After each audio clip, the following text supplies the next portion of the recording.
नमस्कार, good morning, सुप्रभात सभी बच्चों को। आप सभी बच्चों का एक बार फिर स्वागत है हिंदी पाठशाला की इस कक्षा में। आज हम पढ़ने जा रहे हैं कक्षा 10वीं के पाठ 4। इसका शीर्षक है एक प्रश्न चार उत्तर। पिछले वीडियो की कक्षा में हम सब ने लेखक श्री प्रकाश के द्वारा पूछे गए प्रश्नों का उत्तर जाना। लेखक श्री प्रकाश ने अपने विदेशी मित्रों से, अपने विदेशी दो मित्रों से पूछे गए प्रश्न का उत्तर जाना और बहुत कम शब्दों में उनके पहले दो विदेशी मित्रों ने जवाब दिया था। पहले मित्र थे उनके वृद्ध ईसाई पादरी, जिन्होंने कहा था कि तुम लोग अपने काम में गर्व नहीं लेते। दूसरे उनके मित्र हैं जो कि एक वृद्ध सरकारी कर्मचारी हैं, IAS हैं। उन्होंने बहुत ही कम शब्दों में कहा कि तुम लोग जिम्मेदारी नहीं समझते। तो इसी क्रम को आगे बढ़ाते हुए हम आगे समझने का प्रयास करेंगे, आगे जानने का प्रयास करेंगे कि क्या कारण है जो हमारा देश उन्नति नहीं कर पा रहा है, हमारा देश तरक्की के मार्ग पर अग्रसर नहीं है। लेखक श्री प्रकाश ने पहले दो मित्रों से पूछा सवाल, उसका उत्तर भी हमने जाना और हमने बहुत डिटेल में उनको पढ़ा। अब हम वीडियो के इस लेक्चर में आगे के दो उनके मित्र और हैं, दो विदेशी मित्र हैं, उनसे लेखक श्री प्रकाश वही प्रश्न पूछते हैं जो पहले दो मित्रों से पूछा। और प्रश्न में पूछते हैं कि इस भारतवर्ष में बहुत महान महापुरुषों के होते हुए, बहुत बड़े बड़े आंदोलनों के होते हुए हमारा देश तरक्की क्यों नहीं कर पा रहा है। यही प्रश्न वह अपने बाकी के दो मित्रों से भी करते हैं। चलिए इस वीडियो की कक्षा में हम जानते हैं आगे के दो विदेशी जो मित्र हैं लेखक श्री प्रकाश के, उन्होंने देश की अवनति का, देश की तरक्की न करने का क्या कारण बताया है। यकीनन बहुत बड़े बड़े कारण ही हैं, देखा जाए तो हमारे और आम कारण ही हैं, कोई बहुत बड़ी समस्या नहीं है। हम लोगों की छोटी छोटी जिम्मेदारियां हैं, उन्हीं को अगर हम पूरा करते रहेंगे तो यकीनन हमारा देश, हम आप सभी उन्नति के मार्ग पर आगे बढ़ेंगे और छात्रों का भविष्य ईमानदारी निष्ठा के साथ अगर मेहनत करते रहेंगे तो उनका भविष्य जरूर उज्जवल होगा। चलिए पाठ को आगे पढ़ते हैं और देखते हैं कि तीसरे मित्र कौन है। मैं शुरू करता हूँ। तीसरा व्यक्ति एक स्त्री है, एक महिला है। 7-8 वर्षों से अपने को भारतीय बनाकर बड़े प्रेम और श्रद्धा से, बड़ी तत्परता से वे भारत की सेवा कर रही हैं। असहयोग आंदोलन में वे जेल भी जा चुकी है।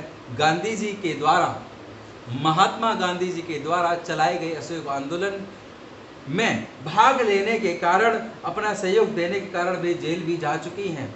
कई कारणों से भारतीयों का निकटतम अनुभव उन्हें कई कार्य क्षेत्रों में प्राप्त हुआ, यानी कि उन्होंने बहुत ही निकटता के साथ कर्म किया और उन्हीं कर्मों के चलते उन्हें बहुत गहरे गहरे अनुभव भी प्राप्त हुए। उनको भी मैंने घेरा, उनसे भी मैंने वही प्रश्न किया कि विभिन्न महापुरुषों के होते हुए भी, बड़े बड़े आंदोलनों के होते हुए भी हमारा देश तरक्की क्यों नहीं कर पा रहा है। उनका उत्तर था कि तुम लोग बड़े आलसी हो। क्या उत्तर दिया था? उन्हें उत्तर मिला कि तुम लोग बड़े आलसी हो। आलसी यानी कि लेजी, अर्थात हम लोगों में श्रम का महत्व ही, हम लोगों ने श्रम के महत्व को पहचाना ही नहीं है। श्रम, परिश्रम, फिर चाहे वो एक मजदूर का श्रम हो, फिर चाहे वो एक व्यापारी का श्रम हो, चाहे सरकारी कर्मचारी का श्रम हो, परिश्रम हो, चाहे फिर एक अध्यापक का श्रम हो, यानी कि भारतवर्ष में जितने भी काम करते हैं, जो भी अपनी जीविका चला रहे हैं, उन सभी लोगों ने अपने श्रम को महत्व नहीं दिया है, श्रम के महत्व को नहीं पहचाना है। और लोग, आजकल लोगों की मानसिकता बन चुकी है कि मेहनत करना तो मरभुक्कों का काम है। मरभुक्कों यानी कि जो भूखों मरते हैं, बहुत छोटे छोटे तबके के लोग होते हैं जिन्हें बहुत कठिन परिश्रम करना पड़ता है, बहुत दिन रात मेहनत करनी पड़ती है, तब जाके उन्हें 2 वक्त की रोटी मिल पाती है। तो मेहनत करना आजकल लोगों की टेंडेंसी बन चुकी है, लोगों की मानसिकता बन चुकी है, और लोग समझते हैं कि मेहनत करना तो मरभुक्कों का काम है। बड़े लोगों का काम तो केवल बैठे रहना है, बैठ के खाना है। हम भूल गए हैं कि संसार में जो बड़े हुए हैं वे सब अथक परिश्रमी ही रहे हैं। हम ये बात जानते हैं, हमारे पास प्रत्यक्ष प्रमाण है कि जितने भी महान लोग हुए हैं, जितने भी बड़े लोग हुए हैं, वो सिर्फ और सिर्फ अपने कठिन परिश्रम से हुए हैं। उन्होंने अपने जीवन में बहुत कठिन परिश्रम किया है, तब जाके उन्हें ये मुकाम हासिल हुआ है, तब जाके वो बहुत बड़े पद पर आसीन हुए हैं, बड़ा काम उन्होंने करके दिखाया है, बड़े लोग हुए हैं। जब हम परिश्रम ही नहीं करेंगे तो सफलता कैसे पाएंगे? आरंभ सूर तो हम हैं ही, पर हम में लगन नहीं है। आरंभ सूर यानी कि आरंभ सूर का तात्पर्य है किसी काम को शुरू करना, और किसी काम को शुरू करने में जो हम सूरता दिखाते हैं, जो वीरता दिखाते हैं, किसी काम को हाथ में लेते वक्त जिस जोश के साथ हम किसी कार्य को अपने हाथ में लेते हैं, उसे आरंभ सूर कहा जाता है।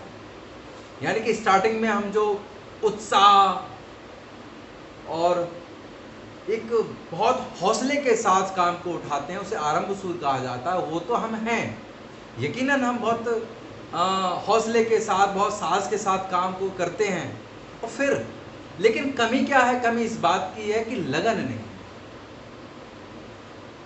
वो फिर धीरे धीरे धीरे धीरे समय बढ़ता जाता है, फिर उनके काम के प्रति उनकी इच्छा हटने लगती है, और काम में वो लगन के साथ काम नहीं कर पाते। ये एक सबसे बड़ा कारण है देश की अवनति का, जो देश तरक्की नहीं कर पा रहा है। आरंभ सूर तो हम हैं, पर हम में लगन नहीं है। इसी कारण न हम अपने रोजगार में और न अपने गृहस्थी संबंधी या सार्वजनिक कार्य में सफल होते हैं।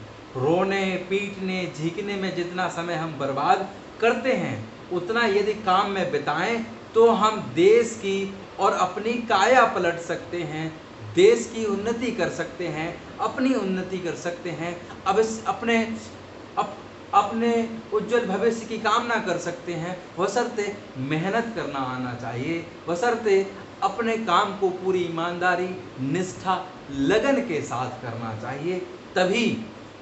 तभी हम सक्सेस पा सकते हैं, तभी सफलता को पा सकते हैं। तो बहुत ही कम शब्दों में लेखक श्री प्रकाश के तीसरे मित्र, जो कि एक महिला है, उन्होंने कहा था कि आप लोग बड़े आलसी। तो हमें इसमें सुधार करना चाहिए, हमें आलस्य नहीं दिखाना चाहिए। एक दोहा याद आ रहा है मुझे,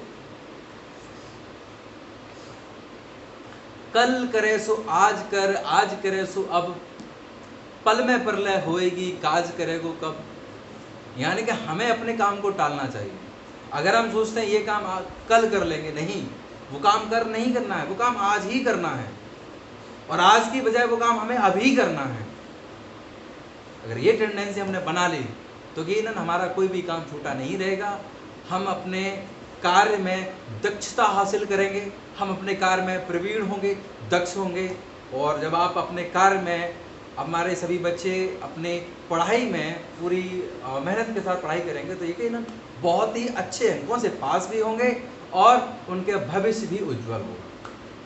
चलिए आगे पढ़ते हैं लेखक श्री प्रकाश के चौथे मित्र की तरफ।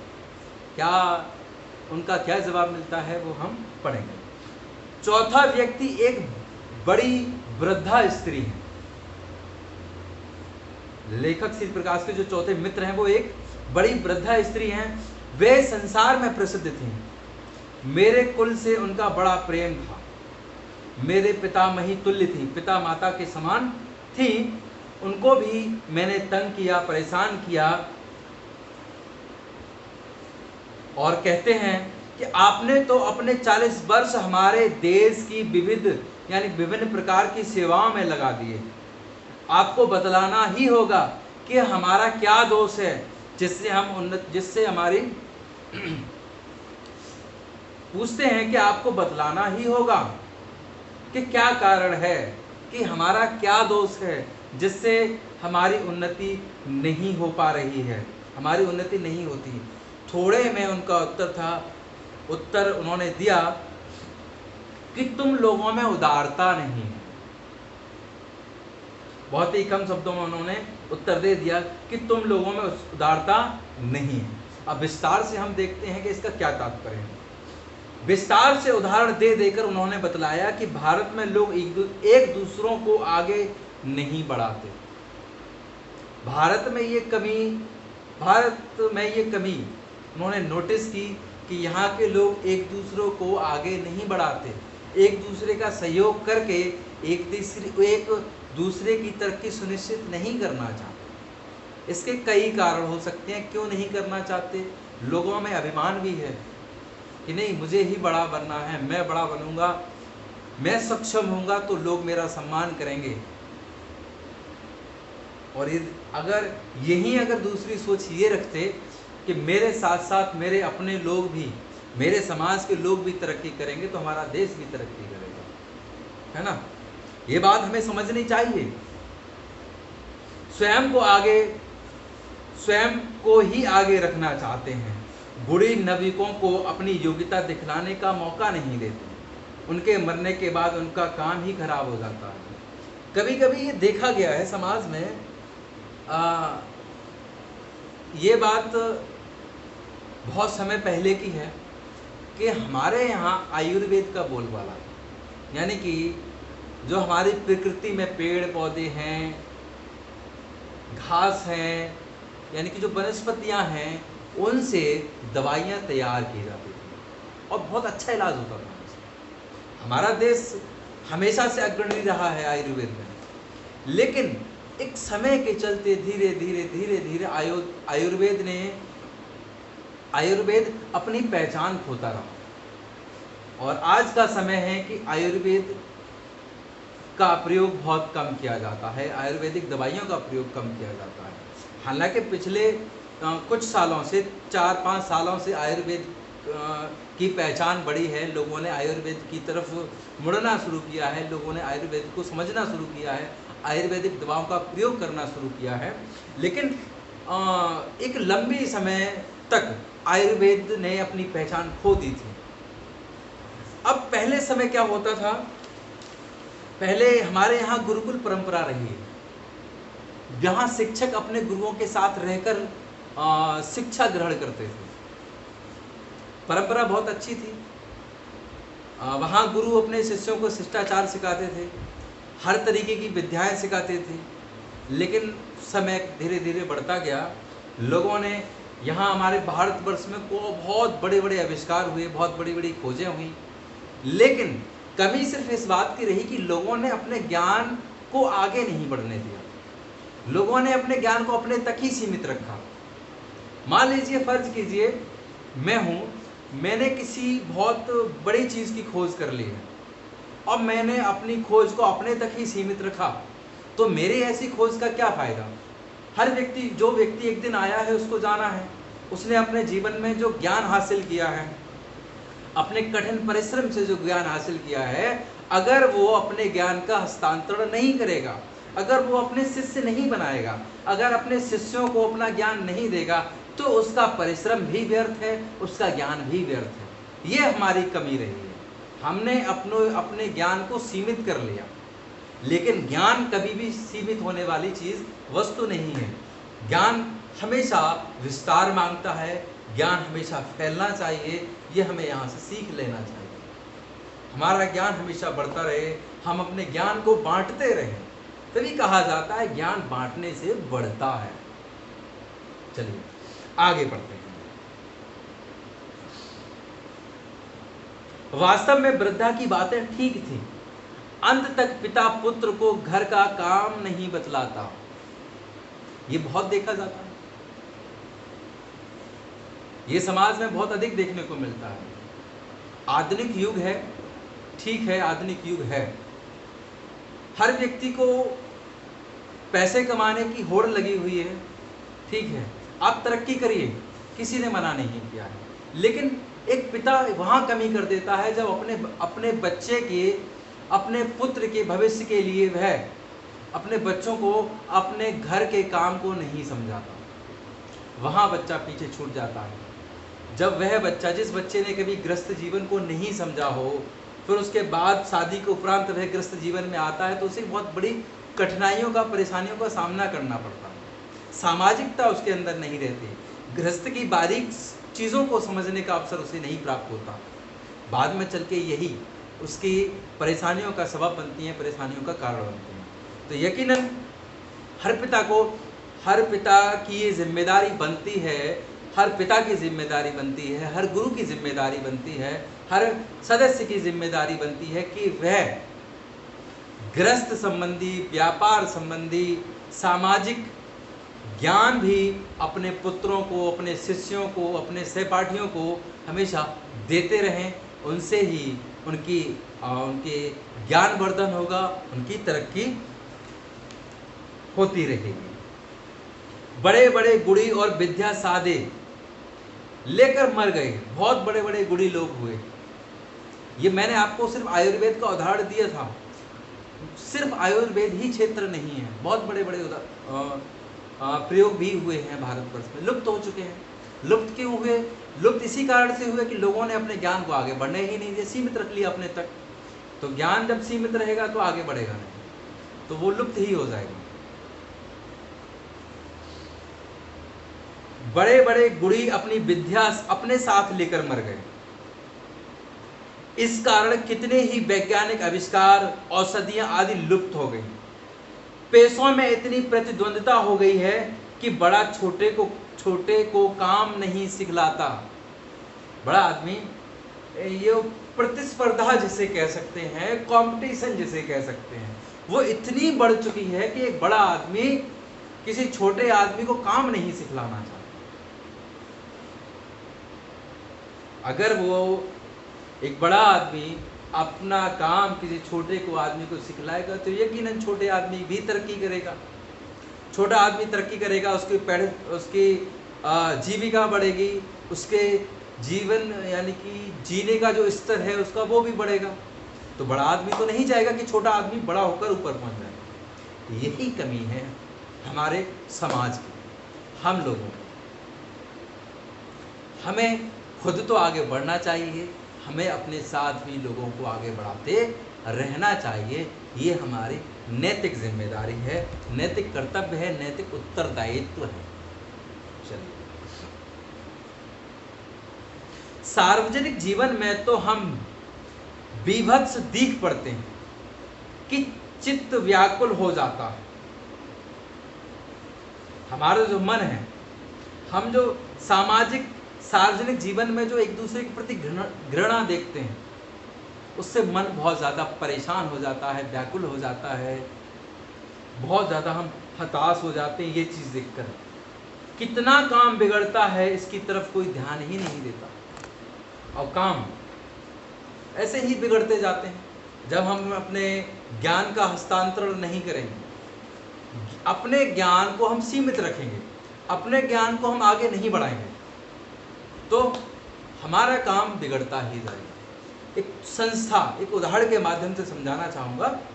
एक संस्था है, एक संस्था खोली गई है, उस संस्था का हेड है, उसे पता है कि संस्था में क्या काम करना है, उसे उससे संबंधित हर जानकारी है। जब उसने अपनी कंपनी को, संस्था को खोला तो उसमें कुछ तो अनुभवी लोग हो सकते हैं, 2 लोग 4 लोग अनुभवी लोग हो सकते हैं।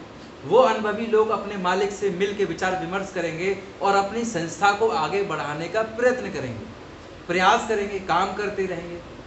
फिर उसके बाद कुछ नए लोग और आएंगे, फिर जो अनुभवी लोग हैं वो नए लोगों को अपना काम के बारे में समझाएंगे, उन्हें सिखाएंगे, और जब उन्हें वो सीख जाएंगे तो ऐसे जो नए लोग आए हैं वो सीख जाएंगे, वो भी अपना काम बहुत ही लगन और ईमानदारी के साथ करते रहेंगे।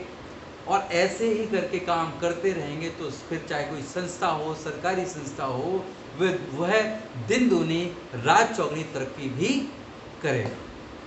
तो किसी की तरक्की का कारण यही हो सकता है कि आप अपना ज्ञान बढ़ाते रहिए। आपने जो अनुभव प्राप्त किया है, आपने जो ज्ञान प्राप्त किया है, उस ज्ञान को आप बांटते रहिए। पूरी ईमानदारी निष्ठा के साथ काम करते रहिए। आप अपने काम को महत्वपूर्ण समझिए। अपने काम में आप प्राउड फील कीजिए। काम को कभी तुच्छ नहीं समझना चाहिए। और आलस्य तो हमसे कोसों दूर होना चाहिए। आलस्य तो कभी करना ही नहीं चाहिए, कभी नहीं। आलस्य दुश्मन है मानव जाति का। जहां आलस्य होगा वहां तरक्की नहीं होगी, वहां सिर्फ डिमोशन हो सकता है। आलस्य में सिर्फ और सिर्फ डिमोशन हो सकता है। आपने अपने जीवन में जो भी कार्य किया है, आपने जो भी सीखा है, अगर एक बार आपके अंदर आलस्य आ गया तो आपने जो सीखा है वो भी बर्बाद। तो यकीनन अपने ज्ञान को, अपनी मेहनत को कोई बर्बाद नहीं करना चाहेगा। तो और बर्बादी से बचाने के लिए कुछ यहाँ मैं तो कह सकता हूँ, लेखक श्री प्रकाश ने जो प्रश्न किया है और उन्होंने उनके प्रश्न में जो उत्तर मिला है, जो 4 उत्तर हमें मिले हैं, वो अपने जीवन को सफल बनाने के 4 मूल मंत्र हैं। यकीनन कहा जा सकता है कि वो 4 मूल मंत्र हैं तरक्की के, देश की तरक्की के, अपनी तरक्की के, अपने समाज की तरक्की के। चलो आगे पढ़ते हैं। सारांश यह है, अब सारांश की बात, पूरे पाठ का सारांश कम शब्दों में मैं बताना चाहूंगा। सारांश यह है कि ठीक समय से उपयुक्त काम न उठाकर और अपने काम में गर्व न रखकर उसके करने में दूसरों के प्रति अपनी जिम्मेदारी को न अनुभव कर अपने काम की एक एक तफसील को समझकर अपने दत्तचित्त यानी एकाग्र होकर परिश्रम के साथ उसे स्वयं न कर उदारता के साथ उसे दूसरों को न सिखाकर हम अपना ही नाश कर रहे हैं। तो सारांश मैंने अभी कुछ समय पहले ही आपको बताया, जो 4 मुख्य बिंदु बताए मैंने, 4 मूल मंत्र बताए, वही इसका सारांश है। ये बच्चे यहाँ आपका ये पाठ समाप्त होता है। हमने 4 मूल मंत्र सीखे जीवन में आगे बढ़ने। आशा करता हूँ ये पाठ अच्छे से समझ में आ गया होगा और मुझे पूर्ण रूप से भरोसा है कि मेरे सभी विद्यार्थी इस पाठ से शिक्षा लेंगे, पूरी ईमानदारी निष्ठा के साथ पढ़ाई करेंगे और अपनी तरक्की के साथ साथ अपने देश की भी तरक्की करेंगे। तो इन्हीं शब्दों के साथ मैं विराम लेता हूँ। धन्यवाद। स्वस्थ रहिए, सुरक्षित रहिए, मुस्कुराते रहिए। जय हिंद, जय भारत।